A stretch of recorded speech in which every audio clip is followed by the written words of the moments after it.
Bom, depois dessa nossa conversa, né? Vamos dar início aqui de fato, a nossa aula aqui sobre cinemática. Eu vejo muita gente com algumas dificuldades nesse assunto, mas que muitos problemas estão na base e por isso eu decidi fazer de fato essa aula para tentar sanar um pouco os problemas da base de vocês com relação à cinemática, né? Que é movimento retilíneo uniforme, movimento retilíneo uniformemente variado. Que aí nesse uniformemente variado entram-se os movimentos de queda livre, por exemplo. E aí, quando a gente junta os dois, a gente tem um movimento ali de trajetória oblíqua, que é uma pedra no sapato da maioria dos estudantes do ensino médio barra cursinho, né? Então, vamos lá. Movimento retilíneo uniforme. Quando a gente escuta, né, movimento retilíneo uniforme, a gente tende só a falar de forma vaga, né? MRU. E não aprofunda um pouco sobre cada palavra, o que cada palavra quer dizer, né? Então, ele é autoexplicativo, né, o nome MRU, Movimento Retilíneo Uniforme. Se é movimento é porque não está parado, se é retilíneo é porque não tem curva, e se é uniforme é porque não há variação na velocidade, ou seja, não há aceleração. Então, quando a gente tem essas três características simultaneamente, nós dizemos que é um movimento retilíneo uniforme. Então, né, da definição de velocidade linear, a gente tira que a velocidade linear nada mais é do que a taxa de variação de espaço num decorrer de algum tempo. Então, é a distância que um objeto, uma pessoa percorre sobre o tempo desse movimento, né? Então, se é distância movimento no sistema internacional é em metros e é tempo no sistema internacional é segundos. Então a gente tem que é metros por segundo a ordem, né? Mas também a gente pode utilizar quilômetro por hora. Enfim, isso é a parte mais tranquila. E a partir disso, né? Com a velocidade, a variação de espaço sobre a variação de tempo, a gente tira a função horária do espaço no movimento retilíneo uniforme. Porque a gente vai ver que tem uma função horária do espaço também no movimento retilíneo uniformemente variado. Então, quando a gente joga esse t para lá, multiplicando, fica S menos S0 igual a V vezes t. Então, se eu jogo o S0 para lá, fica espaço final é igual a espaço inicial mais VT. Essa é a função horária do espaço movimento retilíneo uniforme. A gente vai ver que não passa disso aqui no movimento retilíneo uniforme, é bem tranquilo. Mas existem algumas classificações que são importantes e que a gente tenta, às vezes negligencia e acaba muitas vezes numa questão, né, específica, no Enem, no vestibular, acaba às vezes estando lá aquele termo e a gente não entende. Por exemplo, a classificação do movimento retilíneo uniforme em progressivo e retrógrado. Quando eu digo que é progressivo, depende de um referencial. Tudo na física basicamente depende do referencial. Então, se eu adoto o eixo positivo sendo para direita, né? Adotei aqui, ó, eixo positivo, tudo que está indo, esse carro aqui, por exemplo, eu desenhei, bem mal feito, tudo que está indo a favor do sentido que eu adotei como positivo, está sendo positivo, a velocidade. Isso é um movimento progressivo, está a favor do eixo que eu escolhi como positivo. Se eu tenho algo, um objeto voltando, né, indo no sentido contrário ao eixo que eu adotei como positivo, isso quer dizer que a velocidade, nesse caso, é negativa, menor que zero. Aí dizemos que esse objeto está no movimento classificado como retrógrado. Agora, né, aprofundando um pouco mais, como o Enem, né, gosta de gráfico, aí a gente tem que dar uma estudada sobre o gráfico no movimento retilíneo uniforme. São alguns, né? Quando a gente pega o gráfico da velocidade pelo tempo, a gente vai ter que a velocidade é o quê? No movimento retilíneo uniforme. Se não há variação na velocidade, ou seja, a velocidade é constante. Se a velocidade é constante, a gente vai ter uma função constante, em que ao longo do tempo não há variação dessa velocidade. Por que eu fiz isso daqui, né? Eu pintei esse gráfico aqui. Porque embaixo desse gráfico, ele possui uma área, né?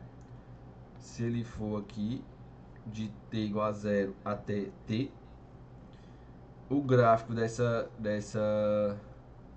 a área desse gráfico é o quê? A base,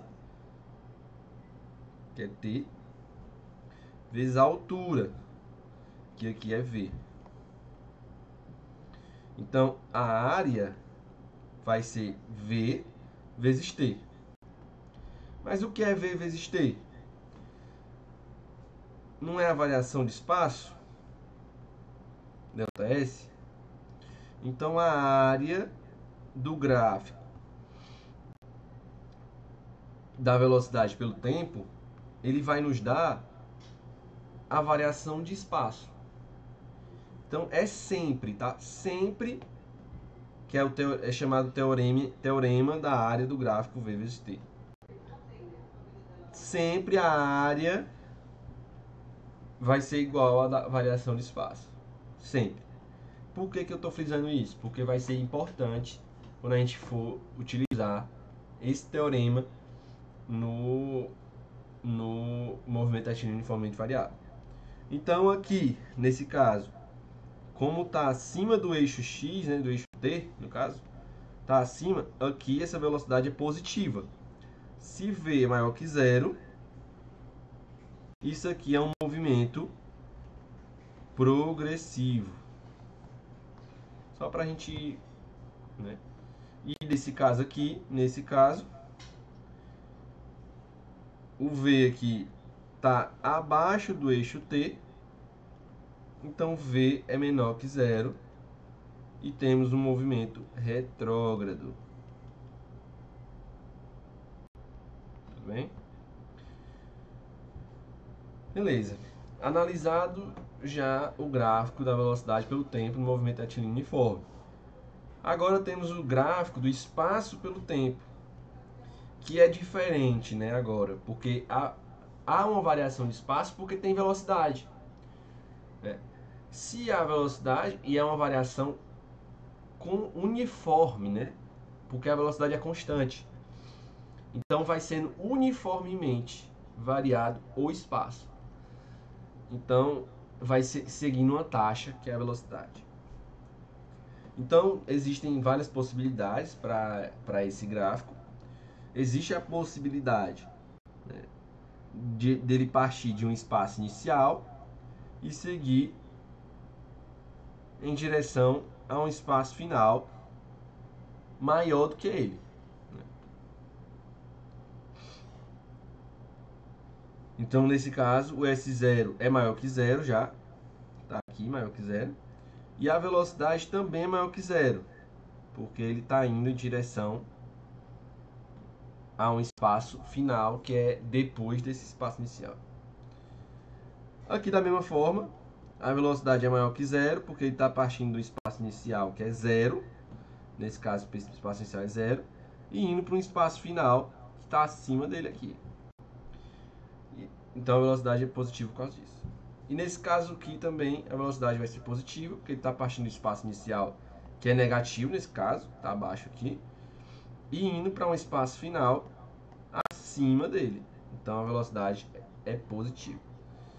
Já nesses casos aqui, né, a gente vai ter basicamente um reflexo dali, o que o espaço inicial é maior que zero, mas o espaço final é menor do que o espaço inicial. Então, se o espaço final é menor do que o espaço inicial, a velocidade aqui nesse caso é negativa. Então, vai seguindo aqui o mesmo padrão, para não me estender demais nesses gráficos aqui. Bom, basicamente tudo de movimento retilíneo uniforme foi tratado aqui, né? Que não é uma pedra no sapato da maioria dos estudantes. Pedra no sapato normalmente está aqui, né? Quando a gente fala de aceleração, e a gente vai emendar ali depois com trajetória oblíqua. Então vamos destrinchar mais uma vez esse nome, né? Movimento retilíneo uniformemente variado. Se é movimento é porque não é parado, como eu disse. Se é retilíneo é que é sem curva. Se é uniformemente variado, há uma variação na velocidade, ou seja, a aceleração é diferente de zero. Eu já vou ter uma aceleração aqui, porque eu vou variar minha velocidade. E de maneira uniforme, porque é uniformemente. Ou seja, a aceleração nesse caso é constante. Então a gente vai ter uma aceleração que é diferente de zero, mas é constante. Então, vamos descobrir agora o que seria essa aceleração. Porque o conceito de aceleração surge aqui, né, no movimento retilíneo uniforme. Até então, antes a gente não falava de aceleração, porque a aceleração era zero no movimento uniforme, né, que é uniformemente variado. Então a aceleração nada mais é do que a taxa de variação da velocidade e o intervalo de tempo. Da mesma forma que velocidade, a taxa de variação de espaço e o intervalo de tempo, a aceleração é a taxa de variação de velocidade no intervalo de tempo. Então A é esse ΔV sobre ΔT. E como eu disse, né, existe a função horária do espaço no movimento retilíneo uniforme, mas no movimento retilíneo uniformemente variado, a gente vai ter a função horária do espaço e da velocidade. O que seria a função horária da velocidade? É justamente destrinchando a fórmula da aceleração. O T0, né, que é o ΔT. T menos T0, que é o ΔT, né? T0 sempre normalmente é zero, que a gente vai partir sempre de um pressuposto que o T inicial é zero. Então a gente vai ter V menos V0 é igual a A vezes T. Eu vou jogar esse T para lá. T menos T0, se é T menos 0, é igual a T. Então a função horária da velocidade é exatamente essa. V igual a V0 mais A vezes T. Simples. Agora, a gente tem a função horária do espaço no movimento retilíneo uniformemente variado. Se a gente tem uma velocidade que não é constante, ou seja, a gente tem aceleração, aqui vai ser a função horária do espaço vai ser uma função do segundo grau. Então muita gente tem problema nesse caso por causa disso, porque muita gente tem problema em funções do segundo grau. Aí é a parte matemática. Depois eu posso até trazer uma aula sobre função do segundo grau. Mas enfim. Primeiro, né, vamos analisar o gráfico. Né? Depois eu vou retomar essa análise desse gráfico. Mas é importante para a gente destrinchar a função horária do espaço no MRUV. A velocidade ela vai de um V0, que é a velocidade inicial, e vai até uma velocidade VF, tanto faz. Em um determinado tempo, t. O que a gente soube o teorema da área no gráfico V vezes por t? A área desse gráfico, ela vai nos dar, como eu disse anteriormente, exatamente a variação de espaço. Então, se a gente descobre a área desse gráfico, a gente tem a variação do espaço. E é fácil descobrir essa área, que está nesse gráfico aqui, porque é exatamente esse quadrilátero aqui, né? Que a gente sabe fazer descobrir a área disso aqui. Aqui é V0, daqui para cá é V0, e daqui para cá é V. Então, base maior, que é V, mais a base menor dividido por 2, vezes a altura, que a altura é essa daqui. Vocês entendem que eu estou pegando esse quadrilátero aqui, aí eu estou deitando ele aqui mais ou menos, né? Eu estou assim, aqui é V0, aqui é V, e aqui é T, essa altura aqui é T. Então a área desse gráfico é a variação de espaço. E essa área vai ser V0 mais V sobre 2 vezes T.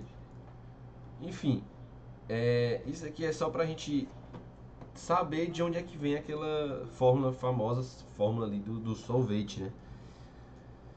Que S, a área é a variação de espaço, que é S menos S0. Então, S menos S0 é igual a V0 mais V dividido por 2 vezes T. Aí eu vou fazer logo aqui essa multiplicação. Então, V0T mais VT sobre 2 igual a S menos S0. Só que o que acontece? V, a gente descobriu ali que é V0 mais AT. Então, eu vou substituir isso e ficar S menos S0 é igual a V0T mais, tudo por 2. V, que é V0 mais AT vezes T por 2. Então, S menos S0 é igual, eu vou multiplicar aqui e depois isso aqui por aqui. V0T mais V0T mais AT ao quadrado, né? Que é AT vezes T. Isso aqui tudo dividido por 2. Coloquei de vermelho só o que quando eu substituir, né? Vai ficar mais didático. Então isso aqui vai ser S menos S0 é igual a V0T mais V0T é 2 V0T mais AT ao quadrado, tudo isso dividido por 2. Então se eu tenho isso daqui, é a mesma forma, é a mesma coisa que eu colocar esse dividido por 2 separado. Isso aqui dividido por 2, isso aqui dividido por 2. Então, eu vou cortar isso aqui e a gente já tem a famosa função horária do espaço no movimento retilíneo uniformemente variado. Vou jogar isso aqui para o outro lado. Fica S é igual a S0 mais V0T mais 1 meio de AT ao quadrado. Então essa é a famosa fórmula do sorvete, né?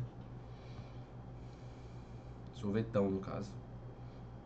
Enfim, é a função horária do espaço no movimento retilíneo uniformemente variado. Só botar aqui para facilitar aqui a compreensão de vocês. T ao quadrado.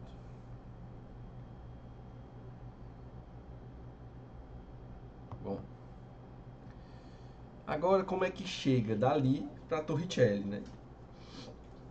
Porque é daqui que vem, né? Quando a gente trata com a função horária, esse horário aqui, né, vem de tempo. Então a gente usa essa fórmula quando a gente tem o tempo, ou quando a gente quer descobrir o tempo, tem a velocidade. Quando fala de tempo, a gente usa essa função, tanto a horária da velocidade quanto a horária do espaço. Mas quando eu não tenho tempo, não quero achar tempo, não fala-se tanto de tempo, aí a gente vai usar Torricelli. Torricelli é quando a gente meio que despreza o tempo. Então, a gente viu duas fórmulas aqui, né? Até agora, no movimento retilíneo uniformemente variado. A gente tem essa função horária do espaço e a função horária da velocidade. Quando a gente coloca esse tempo em evidência, a gente vai ter T igual a V menos V0 sobre A. Se eu substituir esse tempo aqui, nesse tempo aqui, a gente vai ter exatamente isso daqui. S menos S0 é igual a V0T, que é V menos V0 sobre A, mais 1 meio de AT ao quadrado, que é V menos V0 sobre A ao quadrado. Aí, quando a gente desenvolve isso aqui, né, eu não vou desenvolver isso aqui tudo, porque vai ser uma coisa bem feia, vai demorar. Isso aqui é uma função do segundo grau, V ao quadrado mais 2V vezes V0 mais V0 ao quadrado sobre A ao quadrado, enfim. Quando a gente vai chegar num determinado momento, que a gente vai chegar exatamente em Torricelli. Eu ia desenvolver, mas eu acabei que não vou fazer isso não com vocês. Então, Torricelli é V ao quadrado igual a V0 ao quadrado mais 2 vezes A vezes ΔS. Então, quando é que a gente usa? Esse é o problema de vocês também. Vocês vão ver uma questão, aí se desespera, vai jogando só fórmula, vai jogando na fórmula. Tudo que tem na questão, vocês vão jogando em fórmula. Isso acaba meio que perdendo algum tempo na prova. Porque se a gente for jogar, a gente joga nessa cadê? A gente joga nessa fórmula aqui, depois joga nessa, depois joga nessa. Aí daqui que a gente acha uma forma, né? Mas não, quando tiver tempo, muito provavelmente vai ser essa questão, essa ou essa daqui, essa ou essa fórmula. Aí você analisa o que tem, o que a questão dá. Quando não tiver tempo, não tem erro. É Torricelli, não falou de tempo, já vai logo para Torricelli. Agora vamos ver um pouco de gráfico do movimento retilíneo uniformemente variado. Os gráficos, né, agora são vários. Tem da aceleração pelo tempo. Aí nesse caso, o gráfico da aceleração pelo tempo, como a aceleração é constante,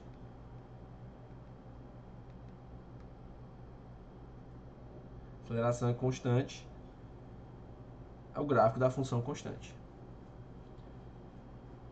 Aqui a aceleração é maior que zero. Aqui a aceleração é menor que zero. Tá?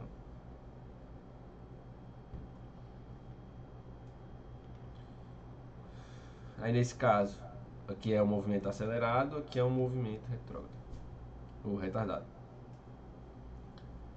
Bom, o gráfico da velocidade pelo tempo,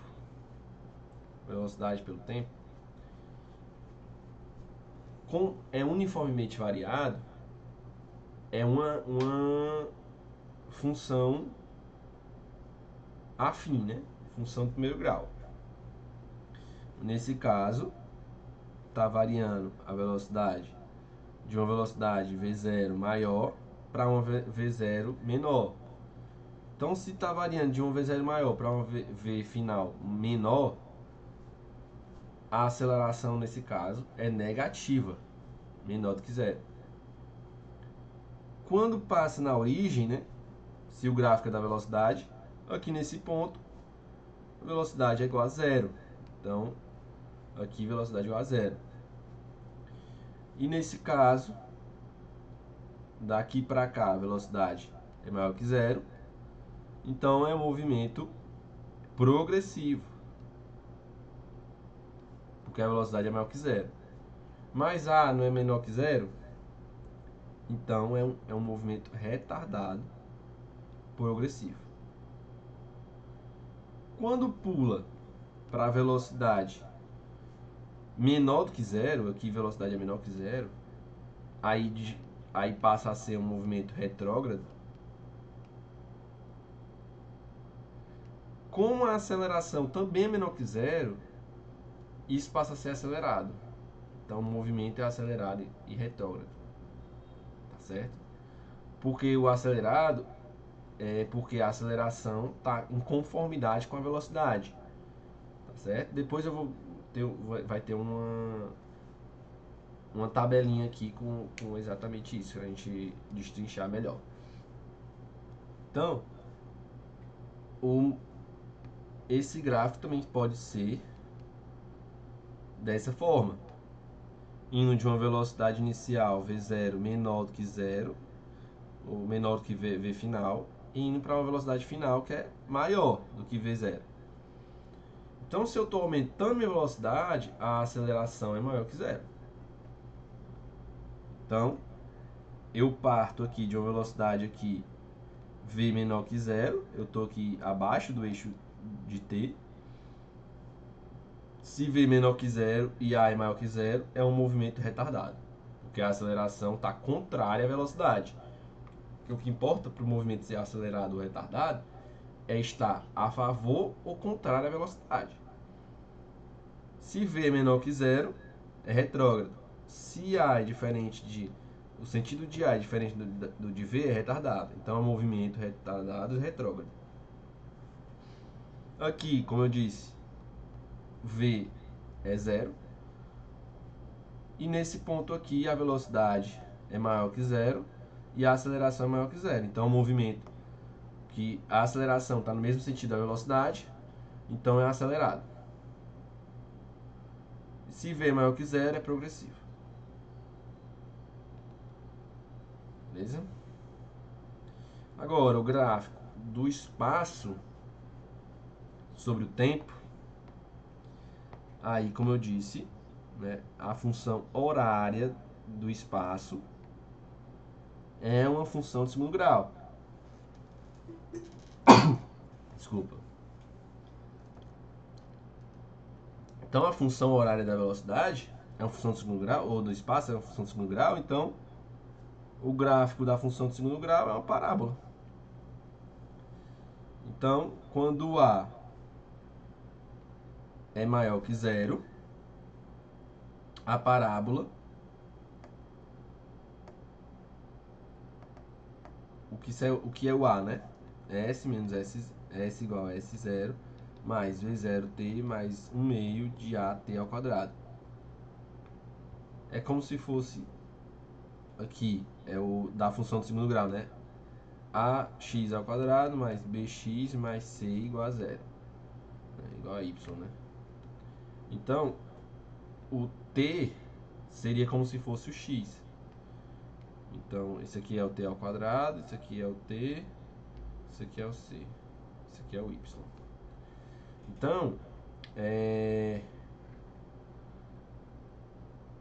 isso aqui, o A na função de segundo grau, ele não diz a concavidade, né? Então, se o A é maior que zero, nesse caso, se o A é maior que zero, a aceleração é maior que zero, a gente vai ter um sorriso feliz, né? Parábola, a concavidade para cima. Bom, nesse ponto aqui, né, até aqui, a velocidade, o espaço está fazendo o quê? o espaço está de um espaço inicial até um espaço final que é menor do que ele. Se está diminuindo o espaço, a velocidade é menor do que zero. E como eu disse, a aceleração é maior que zero. Se a velocidade é menor que zero e a aceleração é maior que zero, quando há esse conflito, é um movimento retardado. E se v é menor que zero, é um movimento retrógrado. Então é retardado e retrógrado. Bem aqui, nesse ponto, a velocidade é igual a zero. E depois passa ao espaço aumentar, de um S0 menor para um S maior. Então a velocidade nesse caso é maior que zero e a aceleração já é maior que zero. Então se os dois estão coincidindo, né, V maior que zero e A maior que zero, o movimento é acelerado. E se V é maior que zero, o movimento é progressivo. Bom, da mesma forma aqui, tá? Não vou adentrar muito, mas no estudo desse gráfico. Gente, é chato isso aqui? É. Mas é bem importante, inclusive para matemática. Eu sei que é chato. Todo esse estudo aqui de gráfico é bem chato. Mas é importante, tá, gente? O Enem adora gráfico. O Enem ama que você saiba de gráficos. Então, de novo, aqui em cima, nesse ponto, a velocidade é zero. E se a parábola está para baixo, A é menor que zero. Desse ponto em diante, né? Se eu estou indo de um espaço maior para um espaço menor, a velocidade é menor que zero. Então é retrógrado. Mas como a aceleração é menor que zero também, é um movimento acelerado, que está em conformidade com a velocidade. Daqui para cá, ou daqui para cá, eu tenho um espaço inicial menor que o espaço final, que é maior. Então, eu estou indo de um menor para o maior, a velocidade é maior que zero. Se é maior que zero, é progressivo. Mas a aceleração é menor que zero, então é retardado. Bom, algumas propriedades do gráfico no movimento retilíneo uniformemente variado. Da aceleração pelo tempo, essa área vai dar a variação da velocidade. Porque eu tenho aqui aqui a aceleração e tempo. Uma aceleração e aqui um t. O que é t vezes a? A não é igual a ΔV sobre ΔT. Então, A vezes T é igual a ΔV. Então, essa área da aceleração vai ser a variação da velocidade. E velocidade por tempo, a gente tem que a tangente desse ângulo, θ, sua tangente aqui, é o que? A variação do cateto oposto sobre o cateto adjacente, ΔT. Então é ΔV sobre ΔT. Então a tangente desse ângulo é ΔV sobre ΔT, que é a aceleração. Então se ele der um ângulo aqui da velocidade sobre o tempo, a gente já tem a aceleração, né? Não precisa de outra coisa. Por exemplo, se aqui for 30 graus, a tangente de 30 graus é a aceleração. Agora, eu fiz essa tabelinha para facilitar a nossa vida. Então, quem quiser, printa aqui. Onde indica que o sinal de A, quando a aceleração, né? Sinal de V, que é a velocidade, e o sinal de A vezes V. E a classificação desse movimento. Se o sinal de A é positivo, ou seja, A maior que zero, e o sinal de V também é positivo, o sinal de A vezes V é positivo. Então é um movimento acelerado e progressivo. Se o sinal de A é negativo, o sinal de V é negativo, o sinal de A vezes V é positivo. Se é positivo, é acelerado, mas como a velocidade é negativa, e retrógrado. Se eu tenho um sinal de A positivo, o sinal de V negativo, o sinal de A vezes V é negativo. Então, o sinal de A vezes V é que vai indicar se é acelerado ou retrógrado. Se for positivo, é acelerado. Positivo, acelerado. Negativo, retrógrado, retardado. Desculpa, retardado. E se a velocidade é negativa, é retrógrado também. Aceleração negativa, velocidade positiva, sinal de A vezes V negativo. Então é um movimento retardado. E como é um sinal positivo da velocidade, é progressivo. Bom, espero que tenham entendido isso aqui até aqui. Que agora a gente vai entrar na parte mais sensível para vocês, eu acho, né? Mas que, se você entende esses dois casos, o movimento retilíneo uniformemente variado e o movimento retilíneo uniforme, não tem por que se embananar nesse caso no lançamento oblíquo. Não tem porquê. Você pode achar as fórmulas mais feias, que às vezes né? Envolve com ângulo, mas não tem por que se embananar tanto se você entende o movimento retilíneo uniforme e o movimento retilíneo uniformemente variado. Porque é nada mais nada menos que a junção dos dois. Lançamento oblíquo é a junção de dois movimentos, retilíneo uniforme e retilíneo uniformemente variado, cuja aceleração normalmente é a gravidade. O Enem não vai botar nenhuma aceleração diferente da gravidade no lançamento oblíquo. Eu acho difícil demais. Que a nível ITA, quando envolve campo magnético, aí é outra coisa. Mas nesse caso não acho que vai ter coisa desse tipo, e a gente vai estar trabalhando lançamento oblíquo. E segue o que é mais importante de tudo, o princípio da independência dos movimentos propostos por Galileu. Então, é independente. Quando eu lanço um objeto obliquamente, ou seja, com um ângulo com a horizontal,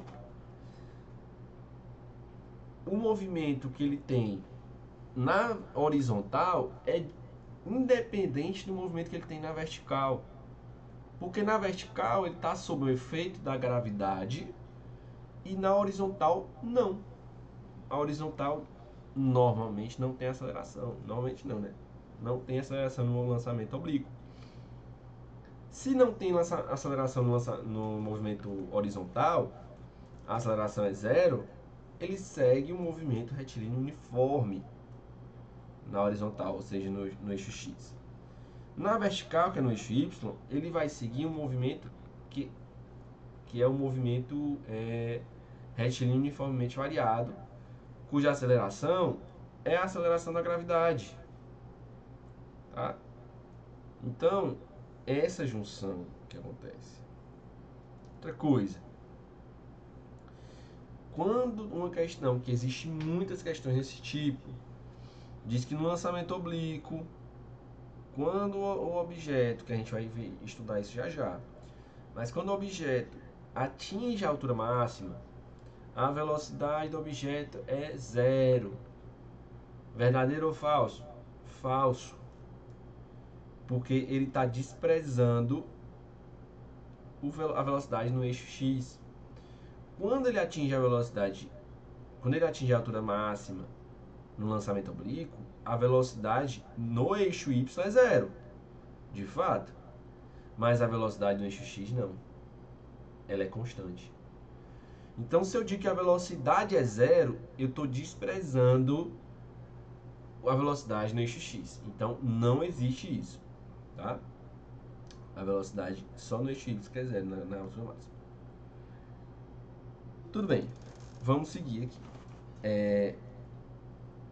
Quando a gente joga um objeto, né, com um determinado ângulo aqui, com a horizontal, ângulo θ, a gente vai ter a velocidade no eixo X e a velocidade no eixo Y. Da trigonometria, né, a gente vai ter que a velocidade inicial do eixo X é V0 vezes cosseno do ângulo θ. Já a velocidade no eixo Y vai ser V0 vezes seno do ângulo θ. Então,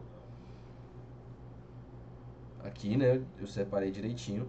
V0, Y é V0 seno de θ, V0 cosseno de θ, velocidade em X. Na horizontal, como eu estava falando, o movimento retilíneo uniforme. Então, V0x é constante em todos os pontos do movimento aqui. V0x vai ser a mesma coisa. E ele vai distinguir o alcance horizontal. O que é o alcance horizontal? É nada mais do que a variação no eixo x, né? Onde essa bolinha vai alcançar aqui em determinado tempo. Então, por exemplo, aqui é t0 é igual a 0. Vamos supor que em 3 segundos t igual a 3 segundos aqui, ele está aqui. Esse é o alcance, né? Em 3 segundos. Alcance horizontal. Não estou falando aqui de alcance máximo, tá? Estou falando de alcance horizontal apenas. Enfim, o alcance horizontal, que é a variação no eixo x, vai ser a velocidade no eixo x vezes o tempo na equação horária do movimento retilíneo uniforme. Então, isso aqui não é x, é delta x. Delta x, que é o alcance horizontal, vai ser exatamente V0 cosseno de θ vezes o tempo. Essa é a fórmula do alcance horizontal. Já no movimento vertical, o que prevalece é o movimento retilíneo uniformemente variado. Então, a velocidade, né, tem a equação horária da velocidade, onde g, eu não vou colocar menos aqui, na verdade vou, porque o g só está negativo aí porque ele é negativo mesmo, né? Porque a gente sempre adota o eixo positivo como sendo um eixo para cima, né? Então a gravidade sempre está para baixo, então é negativa ela. Mas é errado colocar isso aqui matematicamente, porque o g em si, o g é que é menos 10. Então, mas enfim, isso aqui simplificando é assim. Então Vy vai ser V0 seno de θ menos GT. Essa é a função horária da velocidade no movimento retilíneo uniformemente variado. E a altura, a gente vai dizer que é ΔY. Aí aqui, essa altura segue, né, a função horária do espaço no movimento retilíneo uniformemente variado. Então, a variação da altura vai ser V0YT menos 1 meio de GT ao quadrado. Então, ΔY é V0 seno de θ vezes T menos 1 meio de GT ao quadrado. Até agora, nada mais do que a gente observou, né, no movimento retilíneo uniforme. A única diferença está aqui, né? Porque agora a gente está usando uma componente da velocidade. Bom, isso aqui é a altura. Isso aqui é a altura. Em um determinado tempo t. Então, se a gente substituir, se a gente tiver isso aqui, tiver isso daqui, a gente pode achar a altura em todos os tempos. Qualquer tempo. Bom, que é diferente da altura máxima aqui, né? Agora, a altura máxima, né, é quando o tempo é igual ao tempo de subida, que a gente vai ver já já. A altura máxima é dada por essa fórmula aqui. Eu não vou destrinchar as fórmulas, porque, enfim, vai ficar muito cansativo e aí eu teria que ter... Da mesma forma que eu não destrinchei a Torricelli, quem quiser eu posso até perder um tempo ali com vocês. Perder um tempo não, né? Mas ficar com vocês ali destrinchando cada fórmula dessa aqui, explicando por que é assim. Mas basta vocês decorarem a fórmula da altura máxima, que é H máximo é igual a V0 ao quadrado, seno ao quadrado de θ sobre 2G. A altura máxima, que é A igual a, ou alcance máximo, no caso, desculpa, é A igual a V0 seno de 2θ sobre G. Lembrando, né, que da trigonometria, seno de 2θ é igual a 2 vezes seno de θ cosseno de θ. Tá? Lembrando isso. Tempo de subida, que é igual ao tempo de descida, tá? Tempo de subida é igual ao tempo de descida. Aí o tempo de subida vai ser V0 seno de θ sobre G. Agora uma pergunta, né? Qual é o corpo que terá o maior alcance com a mesma velocidade, né? Mesma V0 aqui. O de 60 graus, o que foi lançado a 60 graus, ou o que foi lançado a 30 graus. A resposta aqui é igual. O alcance nesses dois aqui será igual. Por quê? Porque existe uma regrinha, né, que para ângulos complementares o alcance será o mesmo. Né? O alcance será o mesmo. O que seriam ângulos complementares, né, da trigonometria? Ângulo complementar. Se alfa e beta complementar, a soma deles é 90. Suplementar, alfa mais beta é igual a 180 graus. Então, quando a soma é 90, é complementar.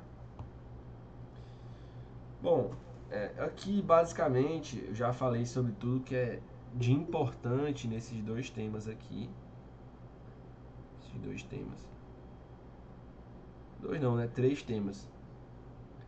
E falamos muito sobre cinemática. Agora vamos aplicar como o Enem gosta de trabalhar a cinemática. Ele diz aqui, né? Um motorista, na verdade, sempre começar pelo enunciado, né? Ele diz que a distância o motorista desatento percorre a mais que o motorista atento até a parada total dos carros. Vamos lá, vamos ver qual é a diferença do motorista atento para o desatento. O motorista que atende a uma chamada de celular é levado à desatenção, aumentando a possibilidade de acidentes ocorrerem em razão do aumento do seu tempo de reação. Considere 2 motoristas, o primeiro atento, o segundo utilizando o celular enquanto dirige. Eles aceleram seus carros inicialmente a 1 metro por segundo ao quadrado. Em resposta a uma emergência, freiam com uma desaceleração igual a 5 metros por segundo ao quadrado. O motorista atento aciona o freio a velocidade de 14 metros por segundo, enquanto desatento em situação análoga leva 1 segundo a mais para iniciar a frenagem. Então pronto. Que distância o motorista desatento percorre a mais que o motorista atento? Vamos lá.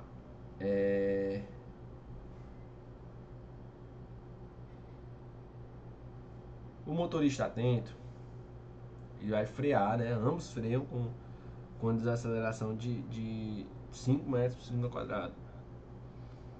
Então, a velocidade inicial, né, no motorista atento é 14 metros por segundo. Então, usando Torricelli, visto que ele não fala aqui de tempo, né? Muito tempo aqui. Até fala, mas só por segundo. Para o primeiro motorista não vai ter esse tempo. Então, Torricelli vai V ao quadrado igual a V0 ao quadrado menos 2A vezes ΔS1. Então, a velocidade final, né, como é tempo de frenagem, é 0. Então, vai ficar 14 ao quadrado igual a 2 vezes 5 vezes ΔS1. ΔS1 vai ser 14 ao quadrado, 196, dividido por 2 vezes 5 é 10. Que é 19,6 metros. O motorista desatento, ele vai passar por um problema, né? Ele vai andar 1 segundo a mais. Então ele está com a aceleração de 1 metro por segundo ao quadrado e vai andar mais 1 segundo. Então, V0 é 14 metros por segundo E V final é 15 metros por segundo, né? Ele vai frear a partir de 15 metros por segundo. Então, V ao quadrado igual a V0 ao quadrado menos 2A delta S2. Então fica 15 ao quadrado igual a 14 ao quadrado menos 2 vezes 1 vezes delta S2. Então essa variação de espaço vai ser 14,5 metros. Então ele percorre 14,5 metros, é uma aceleração de 1 metro por segundo ao quadrado, antes de começar a frenagem. Quando ele começa a frear, ele já percorreu 14,5 metros. Agora, ele há uma velocidade inicial de 15 metros por segundo e há uma desaceleração de 5 metros por segundo ao quadrado. Aí, usando Torricelli de novo, fica V igual a V0 ao quadrado mais 2 vezes A vezes delta S3. Então, o V aqui é 0. Então, V0 ao quadrado igual a 15 ao quadrado mais 2 vezes 5 vezes delta S3. Aí, da mesma forma, né? Aqui, 15 ao quadrado é 225. 2 vezes 5 é 10. Porque o delta S3 é igual a 22,5 metros. Então, ele percorre, o desatento, ele percorre o 14,5 metros mais 22,5 metros, que dá 37 metros. Então, o desatento percorreu 37 metros. Enquanto o atento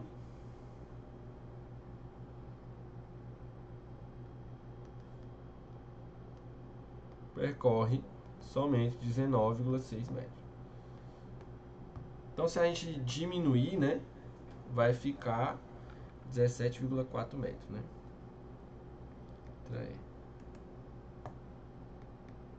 Bem?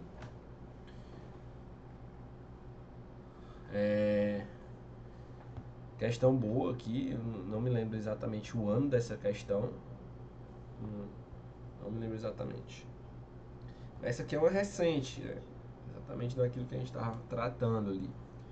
Diz: um professor lança uma esfera verticalmente para cima, a qual retorna depois de alguns segundos ao ponto de lançamento. Em seguida, lista em um quadro todas as possibilidades para grandezas cinemáticas. Aí diz a velocidade, né? Ser diferente de 0, igual a 0 e tal. Enfim. Aí diz: ele solicita aos alunos que analisem as grandezas cinemáticas no instante em que a esfera atinge a altura máxima, escolhendo uma combinação para os módulos e sentidos da velocidade e da aceleração. A escolha que corresponde à combinação correta é... Então ele diz que ele solicita ao aluno que analisar a grandeza cinemática no instante em que a esfera atinge a altura máxima. Então ele está aqui, né? Ele lança uma bola e aqui está a altura máxima.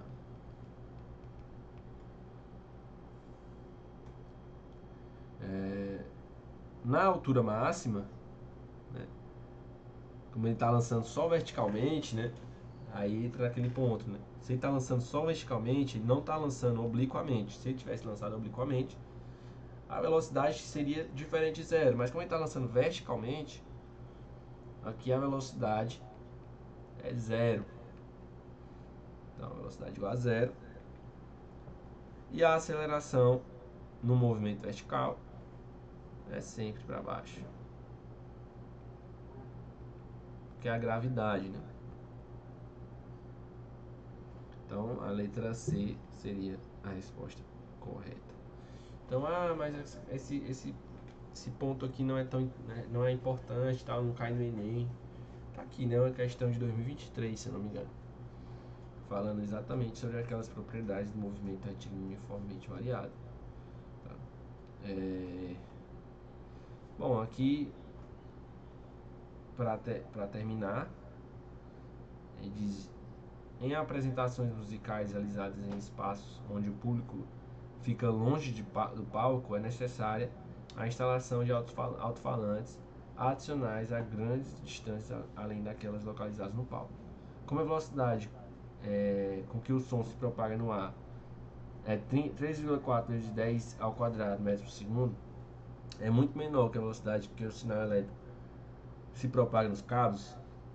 que é 2,6 de 10 elevado a 8 metros por segundo, é necessário atrasar o sinal elétrico de modo que chegue pelo cabo ao alto-falante no mesmo instante em que o som vindo do palco chega pelo ar. Para tentar contornar esse problema, o técnico de som pensou em simplesmente instalar um cabo elétrico com comprimento suficiente para o sinal elétrico chegar ao mesmo tempo que o som em um alto-falante, que está a uma distância de 680 metros do palco. A solução é inviável, pois seria necessário um cabo elétrico de comprimento mais próximo de...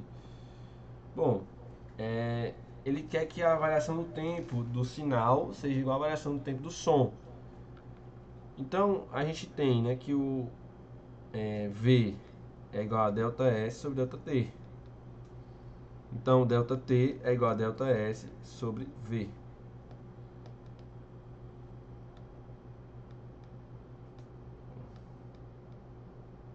Bom, então, se os dois são iguais, então o comprimento do cabo sobre a velocidade do sinal tem que ser igual à distância sobre a velocidade do som.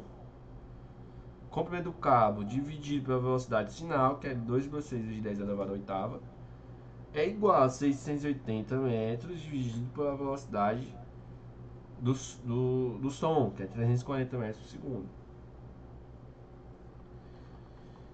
Então, um é o dobro do outro. Então, essa 680 dividido por 340 é 2.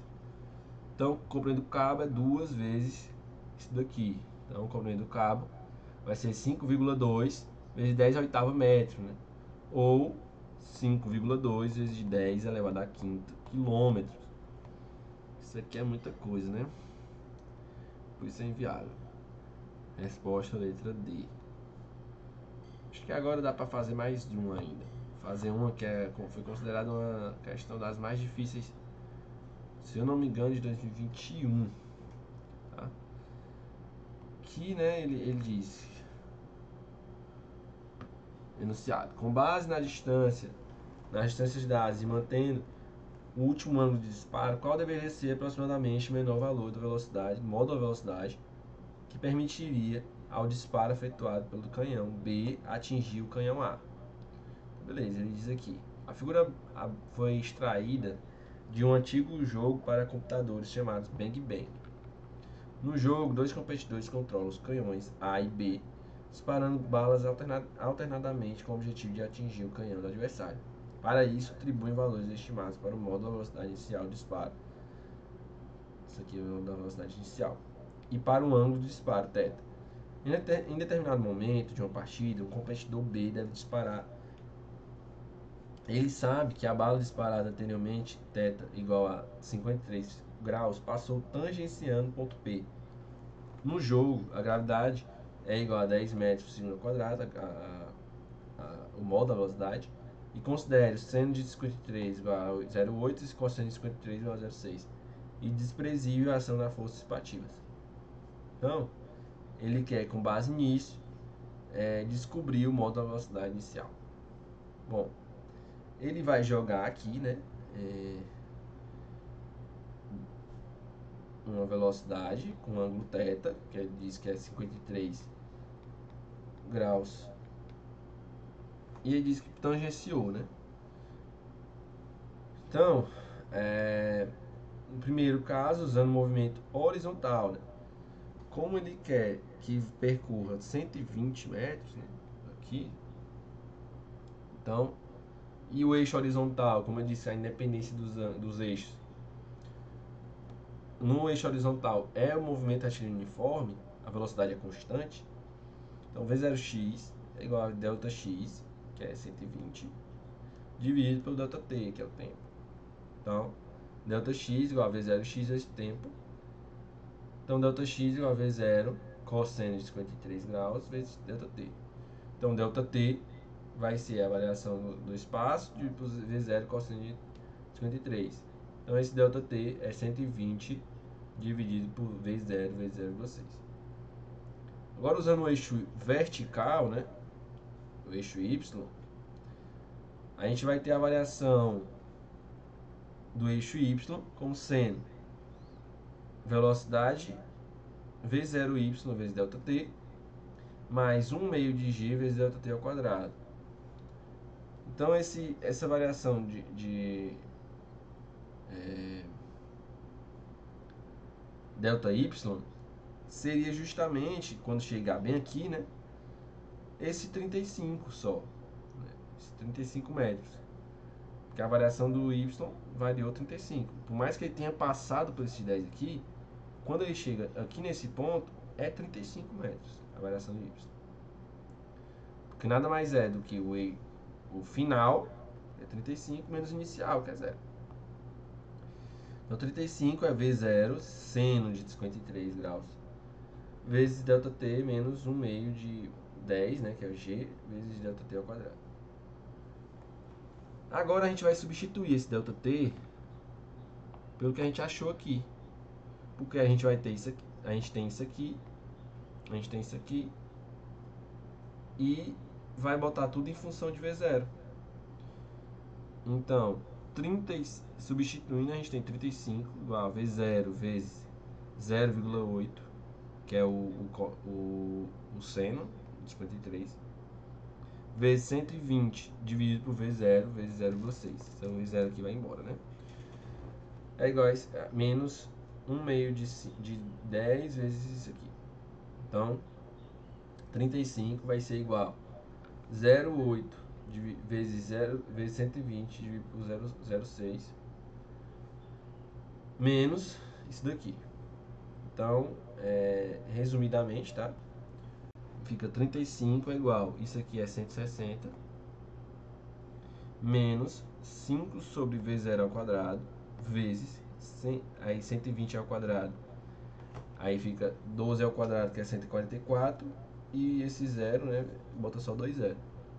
Então fica 14.400 dividido por 0,6 ao quadrado. Isso tudo, né, a gente vai chegar 160 menos 35 é 125.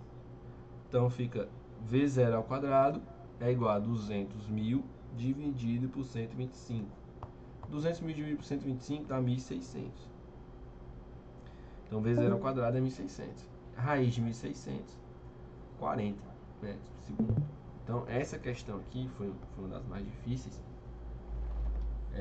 no Enem, porque foi um pouco confuso, né? Essa parte aqui foi meio confusa.